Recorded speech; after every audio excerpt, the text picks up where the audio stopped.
Gula, roti, nasi, mie, sampai buah adalah makanan yang ditakuti banyak orang. Apa kita harus hindari buah karena gulanya tinggi? Apa kita harus anti karbo-karbo club? Hai semua, welcome back to this channel. Yang baru mampir ke channel ini, salam kenal ya, aku Ledian. Di subscribe channel ini kalau misalnya kamu mau punya pola makan atau diet tanpa menyiksa, tapi tetap nih mencapai tujuan kamu.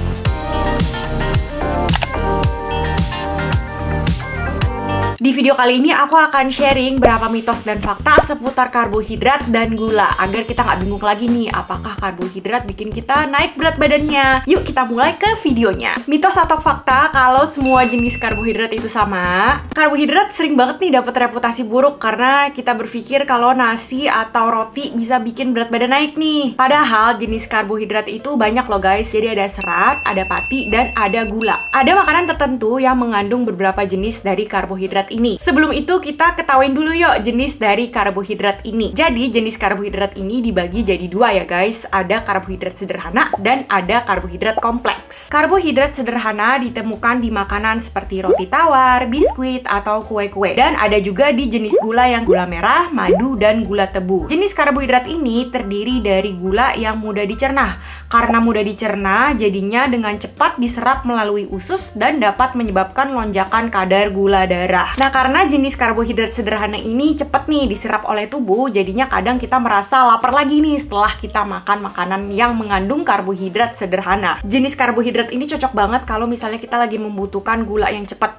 Contohnya, kalau misalnya kita mau lari maraton atau kita lagi nggak sempat makan nih sebelum olahraga. Tapi karbohidrat sederhana juga ditemukan dalam makanan seperti buah-buahan, sayuran, dan produk susu, di mana makanan tersebut juga mengandung serat. Karena makanan ini ada seratnya, dia akan memperlambat waktu untuk makanannya dicerna. Jadi dia nggak akan menyebabkan lonjakan gula darah dan membuat kita lebih kenyang dan puas setelah makan. Selain karbohidrat sederhana, ada yang namanya karbohidrat kompleks nih guys. Karbohidrat kompleks ditemukan dalam makanan seperti biji-bijian, kacang-kacangan, dan sayuran. Karbohidrat kompleks ini memiliki komponen tambahan seperti serat, protein, dan lemak. Karena ada komponen tambahan ini, jadinya ini akan membuat jenis karbohidrat kompleks tersebut agak lama nih dicernanya. Jadinya lebih lambat juga nih untuk diserap dan tidak akan menyebabkan lonjakan seperti karbohidrat sederhana. Jenis karbohidrat ini juga akan membantu kita merasa kenyang dan puas lebih lama. Jadi jenis karbohidrat yang ada itu berbeda-beda ya guys, dan disesuaikan dengan kondisi kita sehari-hari. Contohnya kalau misalnya kita makan pagi, sebaiknya kita konsumsi makanan yang mengandung karbohidrat kompleks agar kita kenyang sampai nanti siang. Dan kalau misalnya kita lagi pengen olahraga tapi nggak sempet nih makan makanan berat, boleh nih kita konsumsi karbohidrat sederhana. Yang berikutnya, mitos atau fakta nih kalau misalnya kita harus hindari buah karena gulanya tinggi. Oke guys, jadi memang buah mengandung gula ya, tapi gula yang kita temukan di buah-buahan itu adalah dari sumber alami. Beda dengan gula tambahan yang kita tambahin nih ke makanan dan minuman kita. Nah, gula alami juga ditemukan di makanan seperti sayur-sayuran dan produk susu. Karena gula dalam buah dikelilingi oleh serat, jadi karena ada serat itu, buah tidak akan menyebabkan lonjakan gula darah yang drastis ya guys. Beda nih dengan cara kerja gula olahan atau tambahan yang biasanya kita temukan di minuman atau makanan seperti roti tawar dan kue. Jadi memang buah mengandung gula, hanya bedanya dengan bagaimana ia diproses dalam tubuh. Nah, selama kita nggak ada kondisi medis yang melarang kita untuk makan gula, gula ini masih dibutuhkan untuk tubuh kita ya guys, karena dia adalah sumber bahan bakar pertama untuk dijadikan energi. Mitos atau fakta berikutnya adalah kalau kita kurangin makan atau nggak makan karbohidrat, apa berat badan bakal turun banyak ya?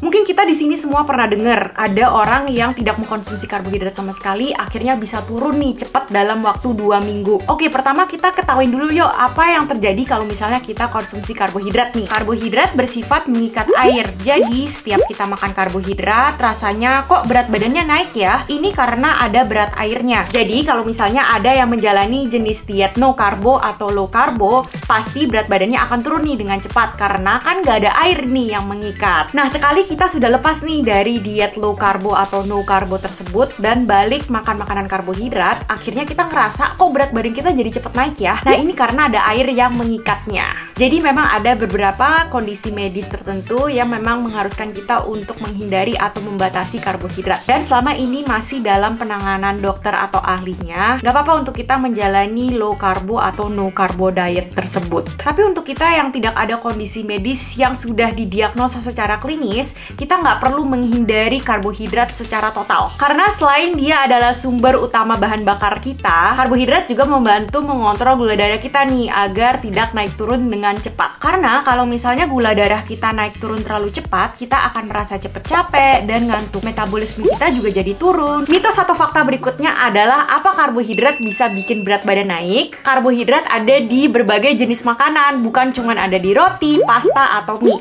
tapi juga ada di makanan-makanan seperti kacang-kacangan, buah-buahan, sayur-sayuran, susu, dan semua produk susu. Dan semua makanan ini mengandung serat, vitamin, dan mineral yang dibutuhkan oleh tubuh kita. Bayangin kalau misalnya kita nggak makan makanan semua ini. Dampaknya adalah banyak banget ya guys. Contohnya kita jadi susah buang air besar karena kekurangan serat, dan kita jadi cepet capek atau cepet sakit karena kekurangan vitamin dan mineral dari makanan itu. Dan banyak sekali faktor-faktor yang menyebabkan berat badan kita susah turun atau bisa naik. Aku ada sharing tentang ini di video sebelumnya dan aku akan link di deskripsi box di bawah. Kalau misalnya kalian ada pertanyaan, boleh tanya di komen box di bawah. Jangan lupa share video ini ke teman-teman, keluarga, atau siapapun yang kalian kenal agar kita bisa membantu mereka juga. Sampai jumpa di video berikutnya ya guys. Bye-bye!